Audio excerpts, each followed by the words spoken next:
Ancient devolution and modern evolution. In Mark chapter 13, there seems to be little, if any, foregrounding of the belief shared by all ancient Mediterranean peoples that the world was running down. The implicit worldview at the time was one of devolution and gradual breakdown of the cosmos in general and of society in particular. All the goods of the world were distributed at creation, and they've been running down ever since. The first race of humans were gold. The second were silver. The third generation were bronze. The fourth were iron, and then iron mixed with mud, and it goes on down the line. People are getting shorter and shorter, sicklier and sicklier. That's the view of all ancient people. Whether this involved an ultimate cosmic dissolution or cosmic renewal was a point of contention. Apocalyptic was the term applied by 19th century German biblical scholars to writings that describe what, in their estimation, was a quick, accelerating, devolutionary demise of a certain segment of society. The wicked. Emphasis was usually on Israel and Israelite society, although later generations would apply it to the whole known human world. What is distinctive in this apocalyptic is the acceleration of the devolutionary process. Cosmic descriptions of this devolutionary demise are to be expected since the human environment included the sky vaults and the land and things below and the seas. And so the whole human environment, water, lands, space, all witness to this devolutionary acceleration. But since to our biblical ancestors in the faith, causality was essentially personal, meaning everything that's caused is caused by a who, not a what. The leading persons involved in the story, characters who played a lead role and were affected by these events, are featured prominently, like stars, gigantic, non-human persons, Son of Man. In modern stories, our stories, fictional and non-fictional, describing cosmic calamities of cosmic proportions, humans are depicted as up to the task of fending off and at times controlling celestial events and terrestrial developments. Isn't that true? Isn't that true? Yes. See, only Americans could write these stories. Isn't that true? Yeah. British? Isn't that true? Huh? Oh, not so to the ancient biblical ancestor in the faith. In antiquity, human beings were simply not the center of any scenario. They did not act so much as they were acted upon. It was the sky vault, the land and the seas, and their denizens that acted upon them, the lesser gods, the angels and spirits and demons. The only possible salutary reaction to devolutionary situations was allegiance to God, who ultimately controlled all. That is faith.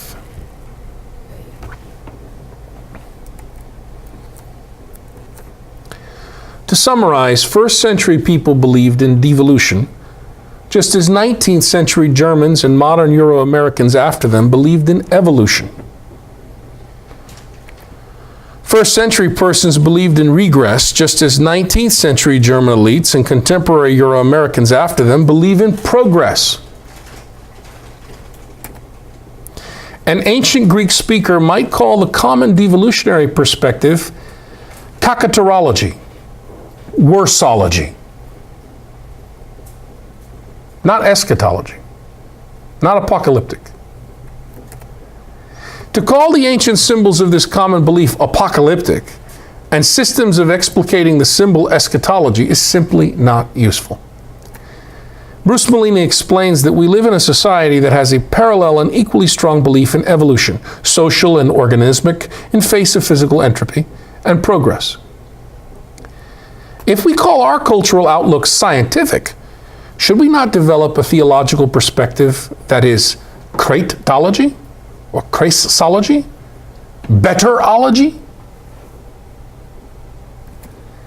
Compare the present evolutionary view with the ancient devolutionary view in Figure 3. According to the evolutionary view of our world, education and behavior entail catching up with where the community is now and then contributing to it. But according to the devolutionary view of the Bible in Mark chapter 13, study and behavior entail matching the past. Living up to the past is normative. According to the evolutionary view, evolution has no closure, it's open-ended. But the devolutionary view has closure, with reopenings looking for new closures. In the evolutionary view, change is positive. In evolution, potentiality requires an unfolding within an environment that is transcendental. It can go beyond what it is. But in the Bible, the devolutionary view, change is negative. In devolution, everything is given to you at birth.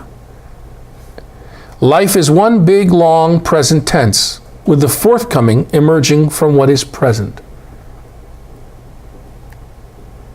According to the evolutionary view, one is to surpass one's ancestors in a context of increasing supply of potentialities. But the devolutionary of the Bible is very different. In devolution, one is to live up to one's ancestors in a context of ever-dwindling supplies of ability. According to the evolutionary view, evolution replicates the perception of limitless good. All goods in life are in plenitude and ever-increasing supply. But according to the devolutionary view of the Bible, devolution replicates the perception of limited good. All goods, material and spiritual, in life are finite, like land, never enough to go around. According to the evolutionary view, the earth has renewable resources. But according to the devolutionary view, the earth's resources are ever running down. According to the evolutionary view, technological progress is expected to increase exponentially and is always good, or usually good. According to the devolutionary view, technology is a low status concern of general disinterest and held in low regard. According to the evolutionary view, perfection is to be creatively achieved as something new and previously non-existent, to be increasingly surpassed by subsequent generations. But according to the devolutionary view of the Bible, perfection is to be restored as restoration of what once was, and must be acquired in its pristine form. According to the evolutionary view, wisdom is a plan for success based on self-reliance. But according to the devolutionary view of the Bible, wisdom is a plan for success based on group integrity. According to the evolutionary view, desire for profit, the profit motive, is something positive to be cultivated. But according to the devolutionary view of the Bible, desire for profit is totally negative. It is greed to be avoided, shameful. According to the evolutionary view, concupiscence, desire, covetousness, lust is really positive. Just win, baby! To be encouraged. Don't you have any ambition?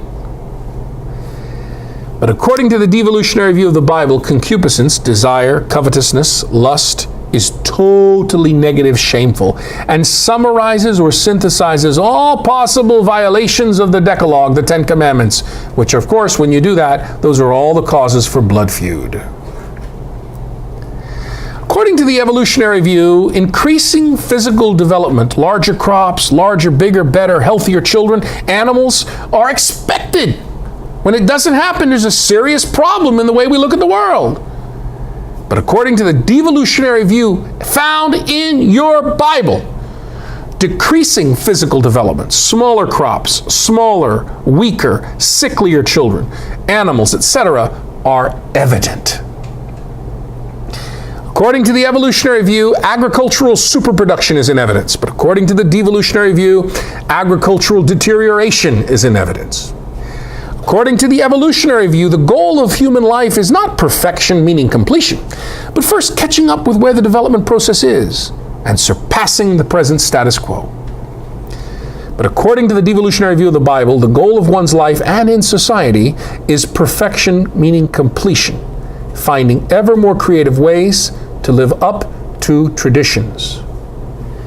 According to the evolutionary view, perfectibility, open-endedness, expansion is a value of weak group society, that is to say, individualistic societies, like ours, replicating normative individual self-reliance, progress, and a sense of history. But the Bible isn't that. Its devolutionary view is quite different. Perfection, completion, totality. There is a group of strong group society, collectivists, replicating group integrity, group wholeness, lack of a sense of history, and belief in unchangeable social nature, custom, and human nature, custom. Bruce Malina thinks it is important to underscore the fact that the devolutionary cultural perception of antiquity is simply not noted, much less highlighted, in the New Testament. Rather, New Testament storylines focus on what was to happen soon or next. The emphasis should generate a first-century theory and a set of terms called proximatology or nextology. Proximatology or nextology better fits the broader assumed devolutionary perspective of antiquity than the erroneous terms eschatology and apocalyptic and their anachronistic misuse.